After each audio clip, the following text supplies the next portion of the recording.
أعوذ بالله من الشيطان الرجيم وإن أردتم استبدال زوج مكان زوج وآتيتم إحداهن قنطارا فلا تأخذوا منه شيئا أتأخذونه بهتانا وإثما.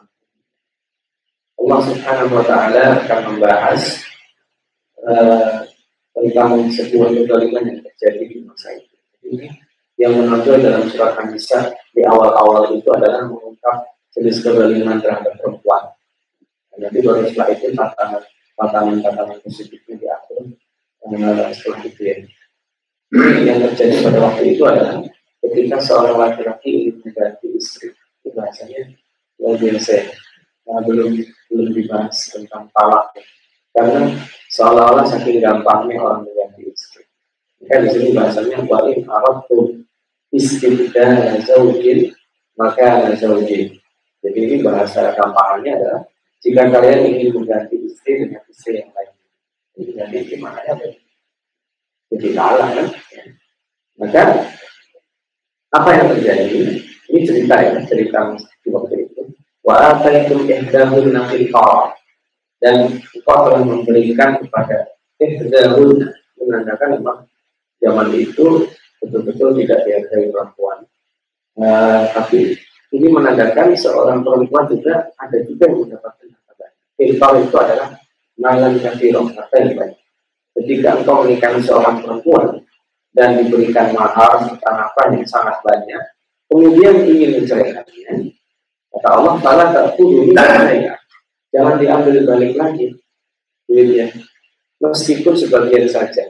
Misalnya katakanlah diberikan mahar 1 miliar, ketika ingin menceraikannya, tidak diskon misalnya 40%. Nggak boleh, meskipun sebagian, apalagi diambil semua. Kenapa? Nah, di sini yang terjadi motif-motif pada waktu itu atau hubungan kan. Pada waktu itu jika ada orang ingin cari masalah dengan istrinya akan diceraikan, itu biasanya dalam tanda kutip istrinya itu dijebak atau kemudian itu bukan difitnah, istrinya telah berzina. Jadi kalau telah berzina itu kan kesalahan dari pihak perempuan.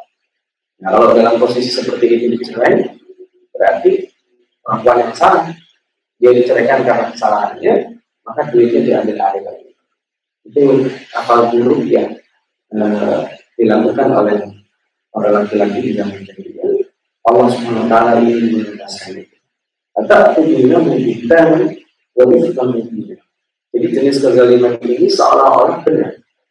Maka Allah Subhanahu wa Ta'ala mengkritisi dengan pertanyaan. Atau ujungnya, bagaimana mungkin kau mengambil buhtanan dengan fitnahan terhadap istrimu tadi? Waktu menghina dan kebencian yang jelas-jelas nyata. Karena itu jenisnya kezaliman.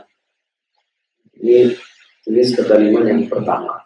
Jadi memang pada waktu jahiliyah itu bermacam-macam ya. Ada yang dinikahi diwariskan dari orang tuanya. Ada yang dinikahi karena dia mengasuh sebagai anak yatim, tetapi dia diberikan mahar. Tapi ada juga jenis yang dinikahi dengan mahar yang sangat mahal. Nah, ketika ingin mengganti atau ingin mencerai, itu biasanya sayang mahar yang telah diberikan, sehingga cara mengambil maharnya adalah membuat masalah. Seolah-olah penyebab perceraian itu adalah perempuan. Kalau penyebab perceraian perempuan itu, laki-laki bisa mengambil sebagian atau semua dari qintar tadi. Qintar itu adalah mahar atau nafkah yang diberikan. Sebagian besar ulama mengatakan qintar di sini adalah mahar yang sangat mahal atau uang yang sangat banyak. Dikritik lagi pada ayat selanjutnya, wa kaifa ta'khudhunahu? Bagaimana mungkin engkau mengambil itu? Kalau tadi ta'khudhunahu, apakah mungkin kau ambil? Di sini wa kaifa ta'khudhunahu? Bagaimana mungkin engkau akan mengambilnya? Wa qad afdha ba'dukum ila ba'din wa akhadna minkum mitsaqan ghalidha. Ini lebih kepada nilai sakralitas sebuah pernikahan. Bagaimana mungkin engkau mengambil uangnya lagi? Sedangkan engkau telah afdal di sini sebagian besar ulama mengartikan hubungan badan. Bahwa afdal hukum ila ba'din itu artinya engkau telah sesama suami istri itu sebagian satu dengan yang lainnya melakukan hubungan badan dengan sukarela. Tidak ada masalah. Ketika seseorang sudah menikah, itu artinya dua-duanya halal. Istrinya kadang ini, kadang suaminya ini. Maka di sini bahasanya harus sekali. Pokok afdal batu mungkin apa gitu. Ada kalanya dua-duanya ini berhubungan badan.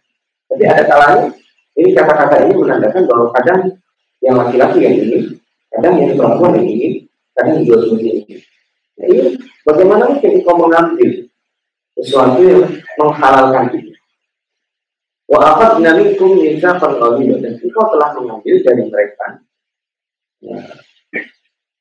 mitsaqan ghalidha.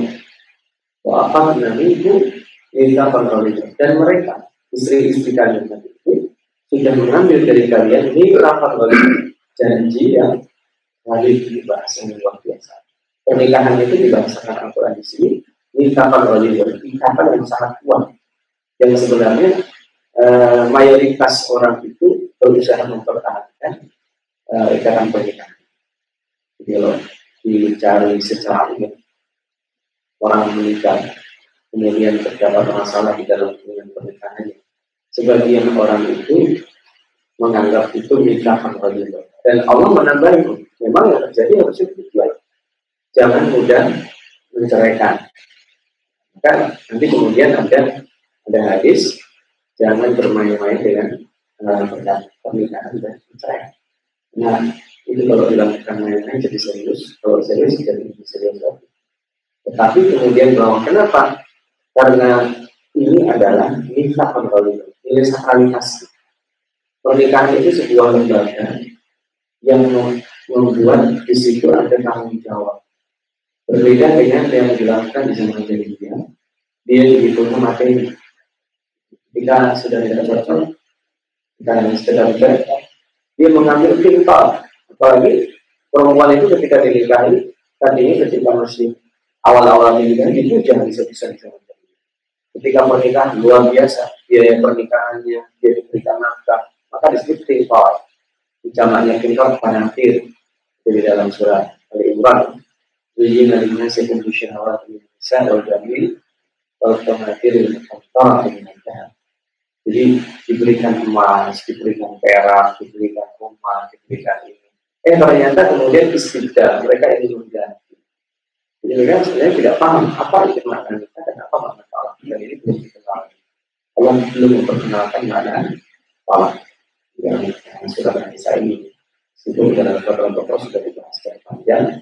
Tetapi di sini karena ini adalah ingin restrukturisasi sosial. Allah ingin membangun kembali nilai sosial yang besar.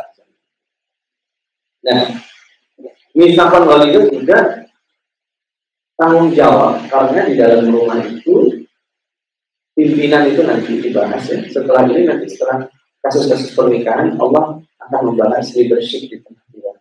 Ini siapa itu pemimpin, bagaimana konsekuensinya, dan bagaimana ketika menghadapi masalah pernikahan. Itu diatur di ayat berikutnya. Dan di ayat 22 Allah Subhanahu wa Ta'ala 22 dan 23, dan nanti ada ayat 24, itu rambu-rambu yang tidak boleh dilakukan oleh umat Islam. Rambu-rambu yang pertama adalah wala tankihu ma nakaha aba'ukum minan nisa'i illa ma qad innahu kana fahishatan wa maqtan wa sa'a sabila. Jadi jangan sekali-kali kalian menikahi siapa yang telah dinikahi oleh bapak kalian. Tidak boleh. Ini artinya ibu tiri. Tidak boleh seseorang menikahi ibu tiri. Ini bagus. Kenapa? Di zaman jahiliyah itu bukan hanya dinikahi, diwariskan. Jika ada seorang laki-laki meninggal, dia punya istri lebih dari satu, maka anak laki-laki dari istri bernama jumlahnya ada misalnya berapa, itu langsung bagi-bagi. Yang nomor 2 istri bapak, kamu yang nomor 3 kamu, yang nomor 4 kamu. Jadi diwariskan, dijadikan properti perempuan di zaman itu. Nah ini Allah Subhanahu Wa Taala grade-nya dinaikkan. Jangankan dijadikan properti, itu haram. Dinikahi saja tidak boleh. Di wala tankihu ma nakaha aba'ukum minan nisa'i illa ma qad salaf. tidak boleh dinikahi kecuali yang maqasalah. Kelihatannya sederhana, Al-Fatih membaca tafsirnya jelimet. Illa maqasalah itu kata-kata Allah yang dilematis kalau seandainya kita hanya menerjemahkan dari yang ada. Apa artinya illa maqasalah kecuali yang telah berlalu? Apa maksudnya berlalu? Ketika ayat ini turun misalnya, si fulan laki-laki dia menikahi ibu tirinya, bapaknya udah mati ya. Illa maqasalah itu maksudnya sudah terjadi atau sudah terjadi dan sudah lewat. Maksudnya apa? Ketika ayat ini sudah turun, bagi yang masih memiliki istri dari mantan istri bapaknya atau ibu tirinya, illa maqasalah itu artinya sudah diceraikan. Tidak boleh illa maqasalah, wah sudah terlanjur. Saya salah kamu sendiri, saya kan sudah saya lakukan. Jadi statusnya tidak boleh dipermanenkan. Kalau setelah ayat ini turun, illa maqasalah itu artinya apa? Artinya yang sudah terjadi disuruh mereka. Sama ketika ayat yang kemarin turun ya, menikahi anak yatim perempuan. Kemudian ketika ingin menikah, maka Allah kasih pilihan sampai 4. Nah, ketika ada orang memiliki istri lebih dari 4, itu artinya dia harus dicerai, bukan berlaku untuk yang akan datang, yang sudah lewat berlaku. Illa maqasalah itu artinya bukan berarti kecuali yang telah lewat.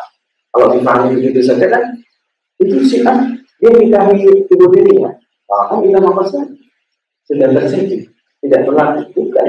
Hukum ini berlaku ke belakang dan berlaku ke depan.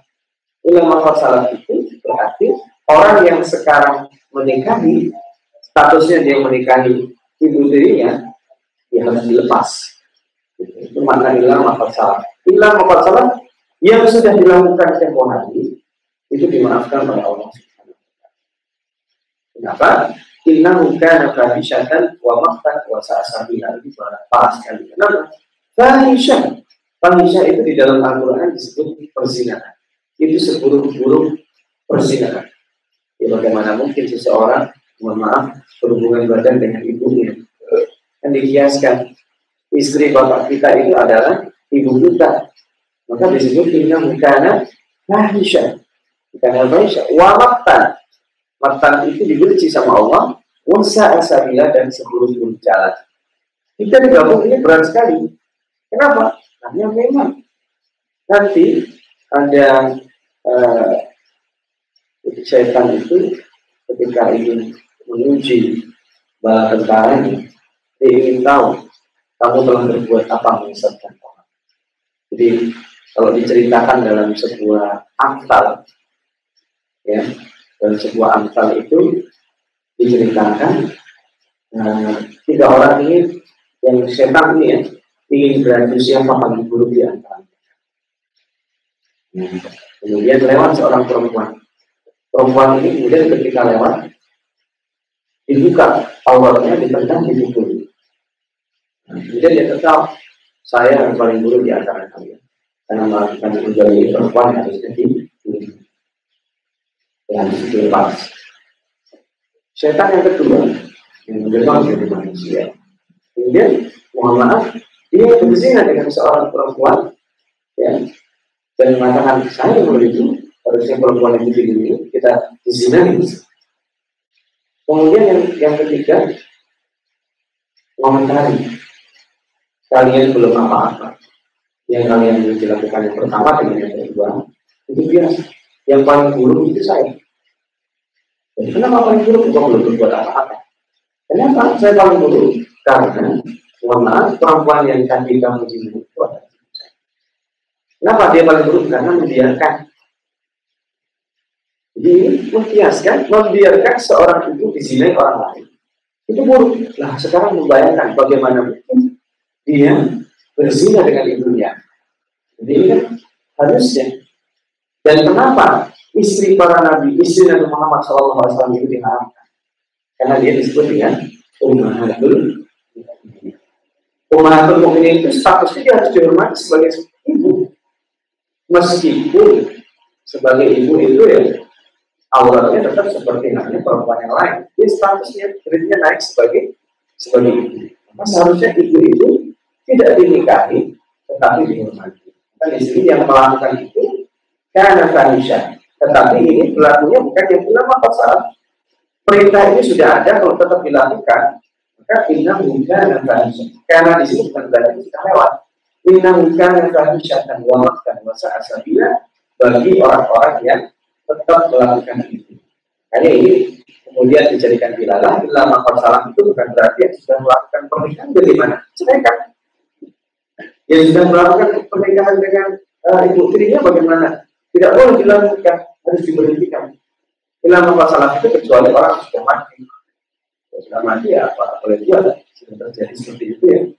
Hukum itu Allah SWT menerima kesalahan yang tidak diketahui, apalagi kesalahan itu hukumnya belum diturunkan. Nah, Allah kemudian memasuki pembahasan yang lebih detail. Jadi menikahi ibu tiri tidak diperbolehkan. Kemudian Allah memberikan siapa saja yang tidak boleh dinikahi.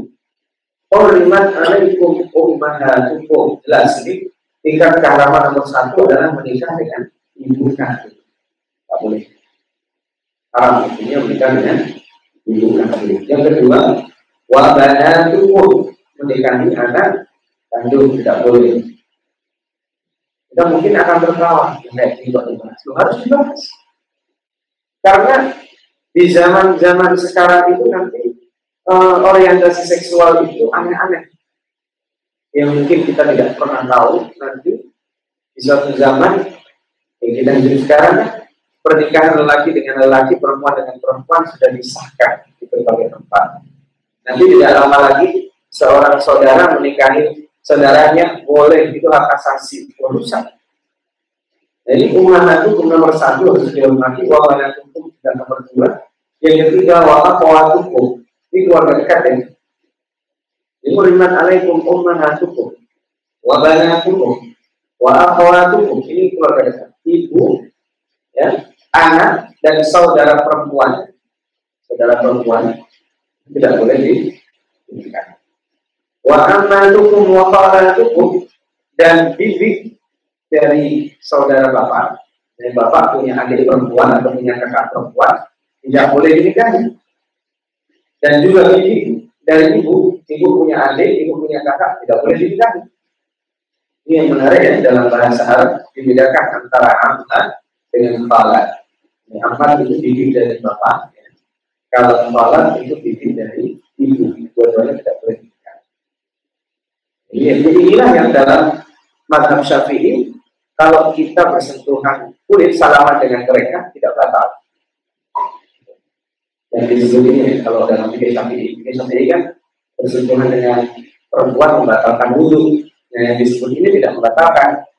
Misalkan kita mau sholat, salaman sama ibu kita, salaman sama anak kita, salaman sama saudara perempuan, sama bibi yang dari bapak, bibi dari ibu, tidak membatalkan wudu bagi mazhab Syafi'i.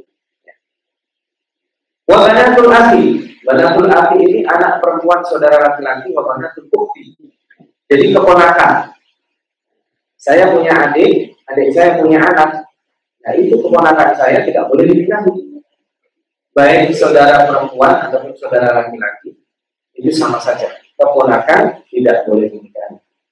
Sekali lagi dalam fikih mazhab Syafi'i, kalau saya bersentuhan dengan mereka, maka itu tidak membatalkan hukum. Bagi mazhab Syafi'i yang mengatakan Allah masih boleh. Wa banatul ukhti wa ummahatukum allati arda'anakum wa akhawatukum min ar-radha'ah, dan ibu yang menyusui kita. Jadi tidak semua orang menyusui pada ibu kandungnya. Mungkin dia menyewa perempuan supaya menyusui anaknya. Nah, yang menyusui anaknya itulah itu disebut ibu susuan. Ini Rasulullah SAW juga punya ibu susuan, punya saudara sepersusuan di Bani Sa'ad. Dan akhwatukum saudara sepersusuan. Maka hati-hati sekali lagi.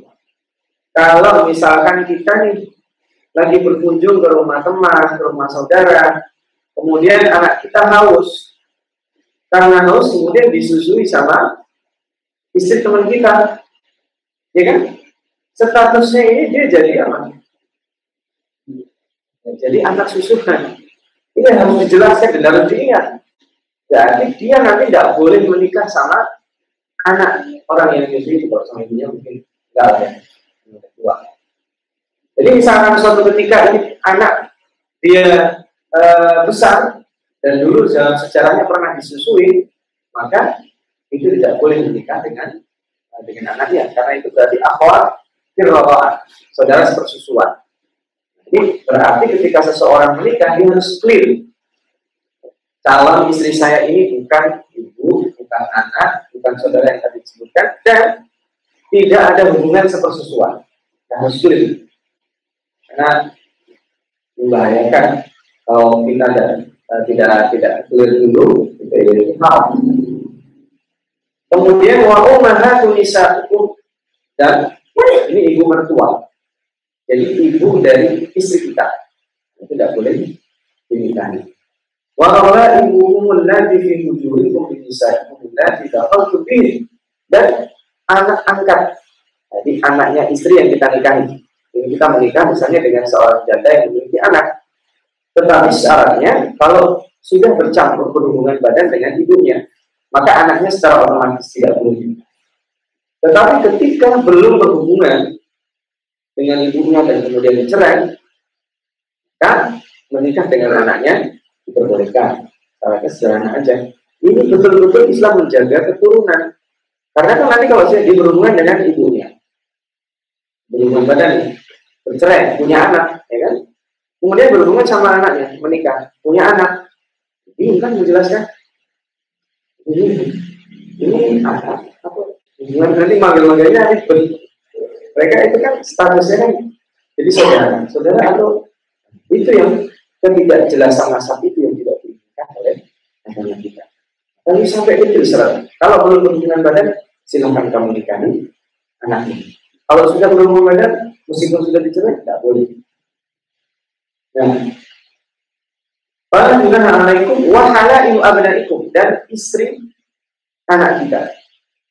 Jadi mantu ya, kalau tadi mertua, menantu perempuan tidak boleh dinikah.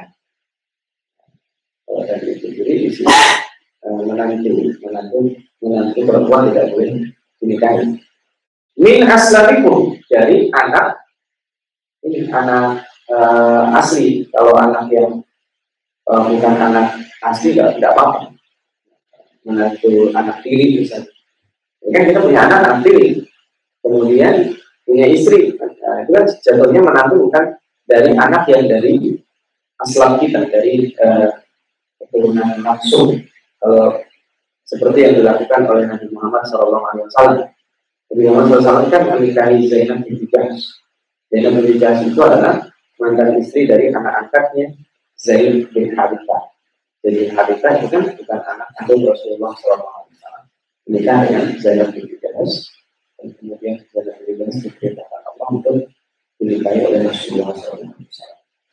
Nah, wa anta jma'u bainal ukhtayn illa ma fasala. Ini ulang lagi masalah ini. Dan tidak boleh mengumpulkan kakak beradik dalam satu waktu. Nah, kita nikahin perempuan dan adiknya, perempuan dan kakaknya, itu tidak boleh. Illa ma fasala, kecuali sudah terjadi seperti halnya Nabi Yakub alaihissalam. Yakub alaihissalam itu kan istrinya adalah kakak beradik. Jadi orang tuanya Nabi Yusuf alaihissalam dan saudara-saudaranya yang 10 yang laki-laki itu sebenarnya kakak beradik. Jadi ibunya Nabi Yusuf sudah meninggal dulu, dan mereka sebenarnya itu bersaudara. Nah setelah itu tidak boleh. Terus salah satunya boleh dinikahi, tapi yang satu harus sudah dilepas, baik dilepas itu atau tetap menikah. Dalam istilah kita itu turun ranjang. Menikahi kakaknya, kemudian kakaknya meninggal, menikahi adiknya boleh nggak boleh, kan cuma mengumpulkan antara dua orang yang bersaudara. Tapi kalau yang satu sudah meninggal, ada diferensi. Kenapa ini? Akses sosialnya. Kalau dua orang perempuan itu dikumpulkan, kemudian salah satunya tiba-tiba dicerai, itu menimbulkan efek besar. Masih berkeluarga kan? Yang kedua juga, ini supaya untuk melindungi keturunan. Bukan antara dua-duanya juga Nanti ada efek berikutnya. Inna Allah kana ghafurur rahim. Allah Maha Pengampun. Ini kembali kepada ilmu salah tidak terjadi pada zaman dahulu. Yang sudah melakukan itu Allah. Tapi apa maksudnya? Sekarang saya sudah menikahi 2 orang perempuan kakak beradik. Ilmu salah bukan berarti ya sudah. Kalian yang belum ya nasib kalian. Ini saya enggak. Ketika sudah ilmu salah itu artinya siapa yang melakukan harus dilepas salah satu. Sama dengan yang tadi ya, yang berpoligami lebih dari 4 harus dilepas lebih dari 4. Yang menikahi istri ayahnya atau ibu angkatnya harus dilepas. Yang menikahi 2 orang bersaudara harus diberi salah satunya. Karena hukum Allah SWT tidak memperbolehkan. Nah, nanti inilah akan kita sambung waktu soalnya untuk Indonesia itu artinya perempuan-perempuan yang sudah beristri tidak boleh dinikahi. Jadi kalau kita menikahi seorang perempuan jelas apakah dia masih berstatus istri orang atau sudah dilepas, itu harus jelas. Kalau statusnya masih istri orang meskipun dalam proses perceraian tidak boleh dinikah. Ini nanti insya Allah akan kita bahas pada pertemuan berikutnya. Ini betul sekali ini Allah SWT saya berikan konklusi. Yang pertama, dalam perceraian suami tidak boleh mengambil apa yang telah diberikan istri. Boleh mengambil kapan? Ketika nanti ada istilah bukan mengambil, itu disebut uang berpisah dulu. Nanti ada, tapi prosesnya bukan bertanya. Kalau ini kan yang kebalikan terjadi, suami dia udah bosan sama istrinya, kemudian dituduh, dijebak bahwa ini penyebab perceraian ada istrinya, itu untuk mengambil hartanya. Kalau perceraian itu inisiasi istrinya, di dalam agama kita dikenal dengan hulu. Hulu itu kan ada uang berpisahnya. Dulu berbeda dengan kintor. Di sini kintor ini ingin mengambil kembali harta yang telah diberikan seorang laki-laki kepada istri. Itu haram, tidak boleh. Karena Allah Subhanahu Wa Taala menjadikan sakralitas pernikahan itu di tahap itu. Yang kedua, ayat-ayat yang kita pelajari ini memberikan rambu-rambu siapa saja yang tidak boleh dilakukan. Nomor 1 adalah istri bapak kita. Jadi ibu akad. Nomor 2 adalah ibu kandung kita. Yang ketiga adalah anak kita. Yang keempat adalah saudara perempuan.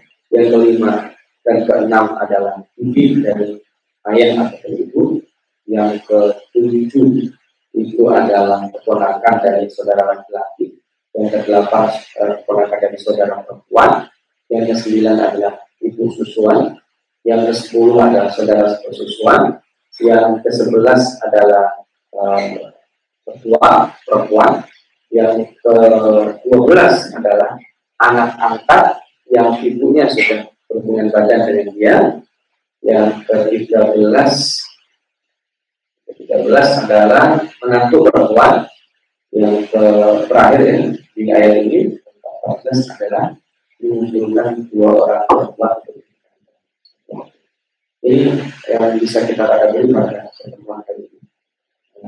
Sebagai sebuah kesimpulan yang luar biasa, Allah mengatur ini. Kemarin ada masalah sosial perzinahan, sekarang ada masalah sosial yang diangkat dari keterlambatan perempuan pada hubungan pernikahan, termasuk siapa saja yang tidak boleh dinikahi. Itu dijelaskan secara detail oleh Allah SWT. Dan dengan diangkatnya perempuan ini, para perempuan yang sekarang lebih melek bahwa sejatinya atau jangan sampai kita mengingatkan kepada perempuan dengan mengesampingkan syariat-syariat yang telah diberikan. Kurang lebih maaf, itu sementara di sekitar kita uang soal aku kemudian jalan melalui lagi sekarang kita program saya dari Nasrani. Wassalamualaikum warahmatullahi wabarakatuh. Baik, bisa. Dari belakang, silakan.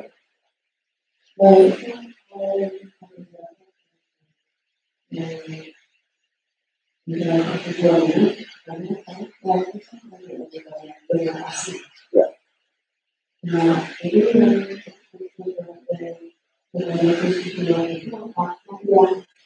saat itu sama-sama diberikan, aku sih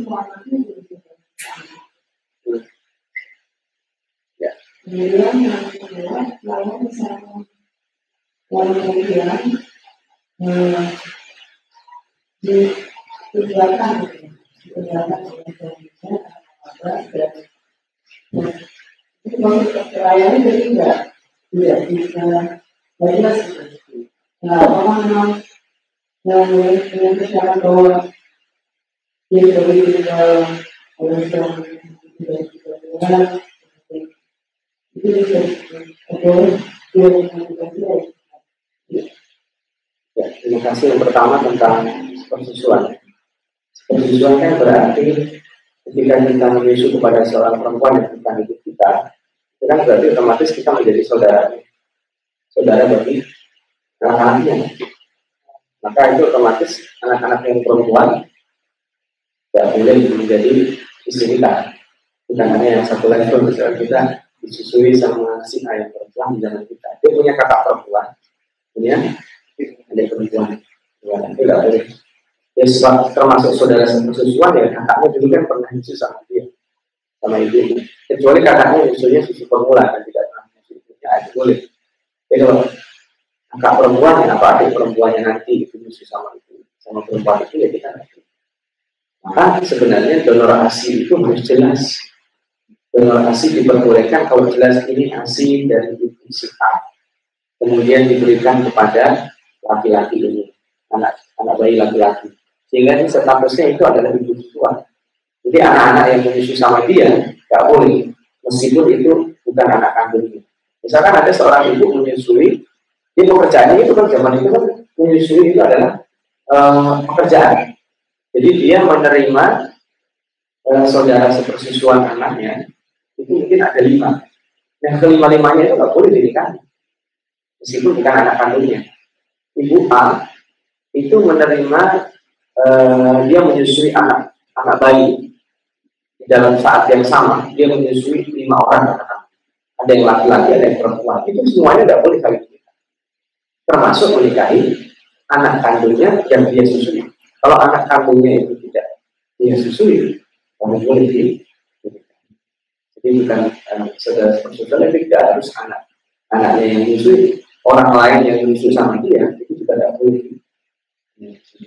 Dan akhirnya menyusuinya Ya harus menyusuinya atau formula ini. Formula kan dia jadi anak sapi, susu sapi kan. Kadang-kadang ada juga yang ibu itu yang dia nggak menyusui anaknya. Iya, kalau ibu nggak nyusui anaknya, anak kandungnya, tapi dia nyusui orang lain, dia pun menikah sama anak kandungnya. Kenapa anak kandungnya nggak disusui?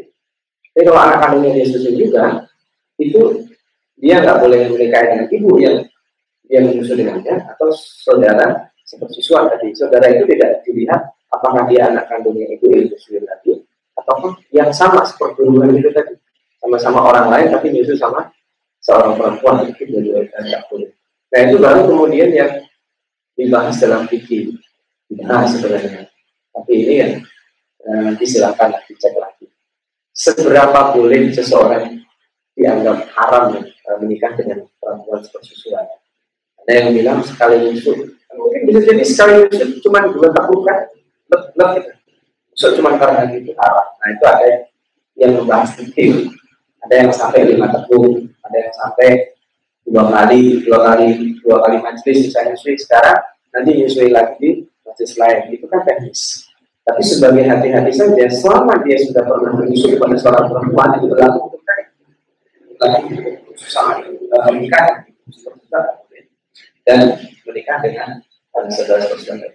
Yang kedua, kalau perempuan itu kemudian ditinggal suaminya tanpa kejelasan, itu sudah ada aturan yang bisa mengajukan puluh dalam artian dia ada uang tebusannya yang diberikan kepada suaminya. Kalau suaminya nggak ada, meninggalkan dia, itu bisa diproses di kan ada ini kalau kita menikah kita kan kalau sudah ditinggal sekian kuncinya apa? Dan istri saya tidak ridho, ya maka dia bisa mengajukan cerai juga kepada suami dengan membayar sekian. Kalau disebut angkanya harusnya sudah berubah sebelum itu zaman itu, maka dianggap jadwalnya talak 1. Itu aturan dalam bisa. Tapi kuncinya 1 aja, selama dia tidak ridho. Kalau dia ridho mau ditinggal 10 tahun, statusnya masih istri dari laki-laki yang hilang selama 10 tahun. Lalu laki-laki itu kemudian 10 tahun berikutnya terdengar kabar bahwa dia meninggal dunia, itu baru dimulai iddah dari sejak dia meninggal kepastian itu. Iddah orang 10 tahun meninggal datang itu langsung masalah kita, tetap diperlukan syariat. Saya kira itu. Ya, saudara. Ini tadi dengan persetujuan. Misal suami yang itu pada sini, itu bagaimana? Kalau ada yang mengatakan berarti pernikahannya batal. Enggak. Kalau yang sengaja saya kira nggak ada sih. Aneh kalau sengaja. Tidak sengaja mungkin. Kalau makanya itu tadi.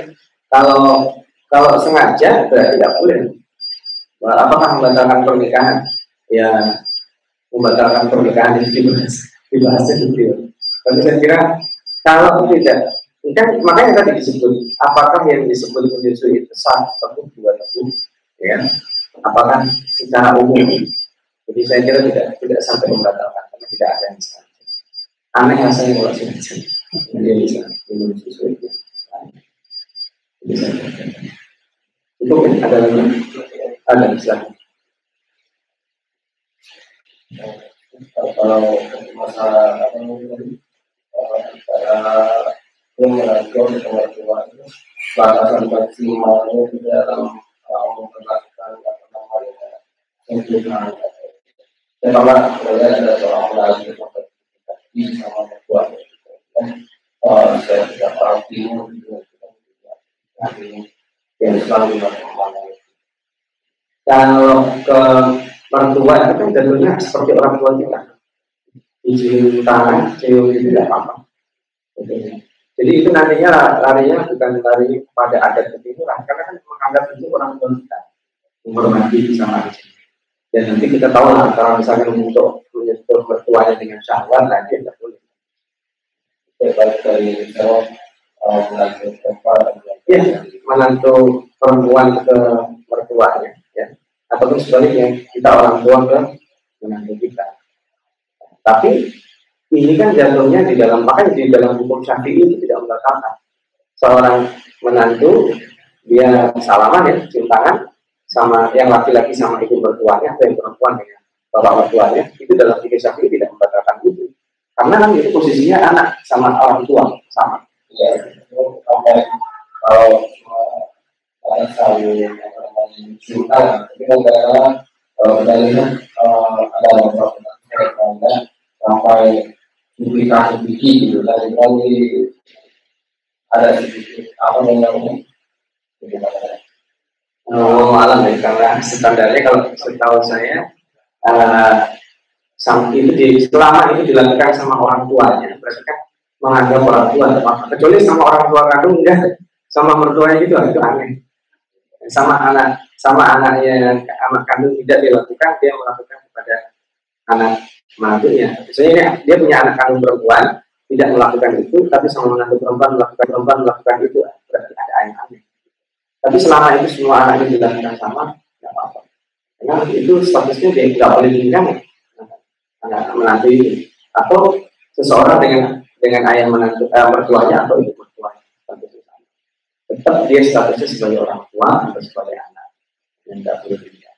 Nah, kalau batasannya tadi itu, kalau seandainya sentuhan itu membawa syahwat, nah itu sudah lari baik Syafi'i ataupun Imam Maliki itu tidak diperbolehkan. Setelah itu dia harus menunggu lagi. Karena kalau Imam Maliki itu larinya kepada metode itu, bukan sentuhan kulit. Kalau Imam Syafi'i kan itu sentuhan kulit, tidak dibahas yang itu. Tetapi itu sudah masuk syahwat, kemudian mata Maliki tidak diperbolehkan. Apalagi sampai kemudian aneh gitu, berkhulwat dengan, makanya meskipun itu mertua sebaiknya tidak berkhulwat. Khulwat itu sendiri berdua, seorang laki-laki dengan menantu perempuannya, atau seorang laki-laki dengan ibu mertuanya, sebisa mungkin memang tidak berkhulwat. Kalau tidak berkhulwat itu nanti tidak dijadikan oleh itu ya. Silakan. Warga 2 ini itu masuk. harta produktif itu sebenarnya tidak ada dalam agama Islam. Begini, suami itu menafkahi istri, sedangkan istri itu punya harta, itu punya dia. Kalau dia kemudian bersedekah kepada suaminya, itu sudah berubah menjadi harta suami. Tidak ada istilah harta produktif. Jadi Ibnu Mas'ud itu kan istrinya kaya. Dia waktu itu berkonsultasi pada Rasulullah. Rasulullah, saya belum bisa memsedekahkan siapa? Sebenarnya kaya semua. Nah, Rasulullah saya mikir, kenapa nggak diberikan pada suami? Suaminya kan miskin. Ya, seorang suami boleh bersedekah kepada seorang istri boleh bersedekah kepada suami. Begitu disedekahkan, uang itu menjadi uang suami. Yang tidak boleh. Nah, ketika misalkan dalam praktek modern kan ya, suami yang kerja, istri yang kerja, manajemen keuangan yang dicampur, itu kan yang dimaksud kita belum ini kan. Jadi kesepakatannya aja, apakah itu kemudian diberikan ketahuan harta istrinya berapa, harta suaminya berapa. Yang harta istrinya nggak boleh diambil, diambil Tidak kerja. kenapa? Tidak kerja. Ya nggak ada harta begini, berarti harta suaminya. Tapi kan istri diwajib diberi harta oleh suami, dinafkahi. Nah, ketika cerai yang sudah dikasihkan tidak boleh diambil, ketika wala ta'khudhu minhu syai'an. Misalnya istri sudah diberikan perhiasan selain mahar ya, diberikan rumah, diberikan apa saja. Kemudian dia cerai, kadang mikir-mikir kan, saya juga saya cerai. Tadinya jadi kaya, jadi miskin, kenapa diberikan kepada istrinya semua? Maka disebut kintor. Kintor itu saking cintanya diberikan banyak. Nah, ketika cerai, dia cerai gara-gara supaya hartanya balik lagi ke dia. Rumahnya tadi atas nama istrinya. Nah, kalau seandainya itu kan formalitas, harusnya atas nama dia. Kenapa nggak ada yang atas nama dia? Begitu dia buat rumah atas nama istrinya, ya itu berarti statusnya. Kalau sama dia, punya dia namanya. Ya, kalau atas nama dia, ya dia. Kalau sudah diberikan ke istri, sama istri, mobil, semua sama istri, ternyata cerai, makanya disebut kintor. Kintor itu untuk saya sekarang jadi miskin, maka disebut hutang. Berarti itu tipu-tipuan. Aslinya kamu memberi istri itu formalitas. Terjadi di zaman sekarang, zaman jahiliyah terjadi. Mobil nama istrinya, aslinya dia yang punya. Kalau menjadi istrinya jadi iya, bukan apa sih? Kita nggak boleh menggalimi perempuan. Begitu diberikan atas nama istrinya itu istri. Ya, nanti ini diberikan istrinya, ternyata cerai. Itu udah kata produktif. Ya ada kata produktif. Kalau sudah diberikan istri kata istri diambil. Wala ta'khudhu minhu syai'an. Kata itu nanti kita dengan itu tak boleh bagaimana mengambil kata istri itu tak boleh. Nah di situ makanya di zaman dulu itu orang mencari gara-gara ini yang cerai. Penyebabnya adalah istri. Maka kalau dia sebagai penyebabnya, katanya tidak boleh. Nah, itu dalam agama kita sampai masalah uang kecil juga ya. Kita cukupkan sekian ya. Nanti masih ada sambungannya. Wal muhsanat dengan bisa perempuan yang masih statusnya sebagai istri orang itu tidak boleh menikah. Kita rasanya seperti apa? Ini kita bahas. Sunnah itu cuma yang akan kita lakukan. Saya tidak di sini cuma setelah kita akan sampai lagi dengan yang disebut. Mari kita akan berdoa. Subhanallah wa bihamdihi asyhadu an la ilaha illa anta astaghfiruka wa atubu ilaik. Assalamualaikum warahmatullahi wabarakatuh.